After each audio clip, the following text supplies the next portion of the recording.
സർവമായ സർവ്വതും തൂക്കി ക്രിസ്മസിന് നിവിൻ പോളി വെറും 10 ദിവസം, നാളെ 10 ദിവസം തികയുമ്പം ഇപ്പോഴത്തെ ട്രാക്കേഴ്സിന്റെ കളക്ഷൻ അനുസരിച്ച് 100 കോടിയിലേക്കാണ് സിനിമ. 100 കോടി, 10 ദിവസം 100 കോടി. നിവിൻ പോളിയുടെ അടിക്കുന്ന ആദ്യത്തെ സോളോ 100 കോടി അടിക്കുകയാണ്.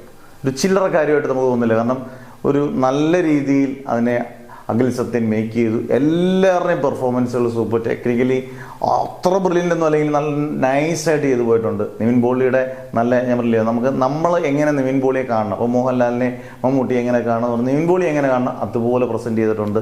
അജു വർഗീസിൻ്റെ ജനാർദ്ദനൻ്റെ എന്ത് രസമായിട്ടുള്ള ക്യാരക്ടർ, നായിക അടിപൊളിയായിട്ടുണ്ട്. എല്ലാം കൊണ്ടും പടം എല്ലാവരും ഇഷ്ടപ്പെടുന്നുണ്ട്. ഓരോ ദിവസവും കളക്ഷൻ ഒരു ഡ്രോപ്പ് പോലും വരുന്നില്ല എന്നുള്ളതാണ്. കാരണം ഇങ്ങനെയില്ല, നമ്മളിൽ സ്ഥിരം ത്രില്ലറുകളും ക്രൈം ത്രില്ലറുകളും ഒക്കെ കണ്ടിട്ട് ഹാപ്പി മൂഡിൽ എല്ലാവർക്കും ഒരു പടം കാണാനുള്ള ഇഷ്ടത്തിൻ്റെ തെളിവാണ് സർവമായ. ഗംഭീര വിജയമാണ് കേട്ടത്. അന്നേരം 10 ദിവസം 100 കോടി എന്ന് പറയുന്ന ഒരു ലെവലിൽ ചിലപ്പോൾ ഒരു 25 മുതൽ 50 കോടി രൂപ ഇനി നേടിയില്ലെങ്കിൽ അതിശോക്തിയൊന്നുമില്ല. കാരണം ജനനായകൻ എന്ന് പറഞ്ഞ വിജയുടെ പടം വരുന്നതിന് മുമ്പ് അത്യാവശ്യം കളക്ഷൻ കിട്ടിയ ഒരു സെൻറ്ററോടെ പിടിച്ച് നിർത്താൻ പറ്റിയാൽ ഒരു 125-150 കോടിക്കിടയിലൊക്കെ കളക്ഷൻ വന്നേക്കാൻ ചാൻസ് ഉള്ള പടമാണ്. എന്തായാലും നിവിൻ പോളിയുടെ ഗ്രാൻഡ് കംബാക്കാണ്.